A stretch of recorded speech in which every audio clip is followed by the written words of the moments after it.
ಅಬುಧಾಬಿಯಲ್ಲಿ February 4ರಿಂದ 15ರವರೆಗೆ ನಡೆದ ಅಂತಾರಾಷ್ಟ್ರೀಯ masters games 2026ರಲ್ಲಿ Mangaluru ಮೂಲದ ವಕೀಲ ಡಿ ಪದ್ಮನಾಭ ಕುಮಾರ್ ಗಮನಾರ್ಹ ಸಾಧನೆ ಮಾಡಿ ಚಾಂಪಿಯನ್ ಆಗಿ ಹೊರಹೊಮ್ಮಿದ್ದಾರೆ.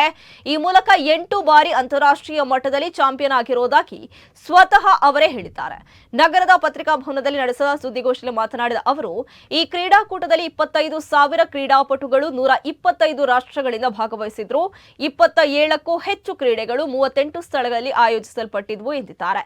ನಾನು 100, 200, 400 ಮೀಟರ್ ಓಟ, 4x100 ಮತ್ತು 4x400 ಮೀಟರ್ ರಿಲೇ ಹಾಗೂ ಈಜು ಸ್ಪರ್ಧೆಗಳಲ್ಲಿ ಭಾಗವಹಿಸಿ 1 ಚಿನ್ನ, 2 ಬೆಳ್ಳಿ ಮತ್ತು 1 ಕಂಚಿನ ಪದಕಗಳನ್ನು ಪಡೆದಿದ್ದೇನೆ ಎಂದವರು ವಿವರಿಸಿದ್ದಾರೆ.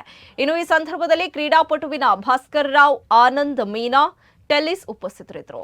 ಅಬುಧಾಬಿಯಲ್ಲಿ ದಿನಾಂಕ 4/2/2026ರಿಂದ 15/2/26ರವರೆಗೆ ಅಬುಧಾಬಿಯಲ್ಲಿ ವರ್ಲ್ಡ್ ಮಾಸ್ಟರ್ ಗೇಮ್ಸ್ ಅಂದರೆ ಓಪನ್ ಮಾಸ್ಟರ್ ಗೇಮ್ಸ್ 2026 ಎಂದು ನಡೆಯಿತು.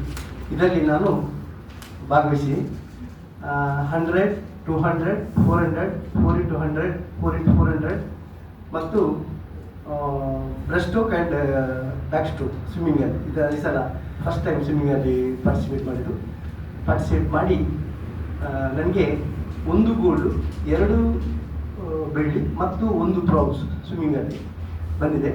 ಸೊ 1 ಗೋಲ್ಡು, 2 ಸಿಲ್ವರ್ ಅಂದರೆ ಸ್ಪ್ರಿಂಟಲ್ಲಿ ಯಾರು ತೆಗೆದುಕೊಳ್ತಾರೆ ಅವರು ಚಾಂಪಿಯನ್ ಆಗ್ತಾರೆ. 3 ಗೋಲ್ಡ್ ಅವರು champion, 2 gold, 2 silver, 1 gold champion. ಹಾಗೆ ನಾನು ಚಾಂಪಿಯನ್ ಆಗಿ ಇದು ನನ್ನ 3ನೇ ಬಾರಿ ಚಾಂಪಿಯನ್ಶಿಪ್. ಈಗಾಗಲೇ ನಾನು 2014 ಮತ್ತು 15 ಶ್ರೀಲಂಕಾದಲ್ಲಿ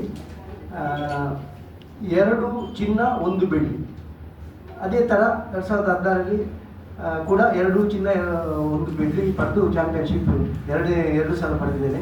ಇದು ನನ್ನ 3ನೇ ಚಾಂಪಿಯನ್ಶಿಪ್ಪು. ನನ್ನ ಏಜ್ ಕ್ಯಾಟಗರಿ 65+, ಮಾಸ್ಟರ್ ಅಥ್ಲೇಟ್ 30 ವರ್ಷ ಮೇಲ್ಪಟ್ಟು ಪ್ರತಿ 5 ವರ್ಷಕ್ಕೊಂದ್ಸಲ ಈವೆಂಟ್ ಆಗ್ತಾ ಇರ್ತದೆ. ಅದರಲ್ಲಿ ಚಾಂಪಿಯನ್ಶಿಪ್ ಕನ್ಸಿಡರ್ ಮಾಡ್ತಾರೆ. ಹೀಗೆ ಅಬುಧಾಬಿಯಲ್ಲಿ ಸುಮಾರು 25,000 ಕ್ರೀಡಾಪಟುಗಳು ಭಾಗವಹಿಸಿದ್ರು.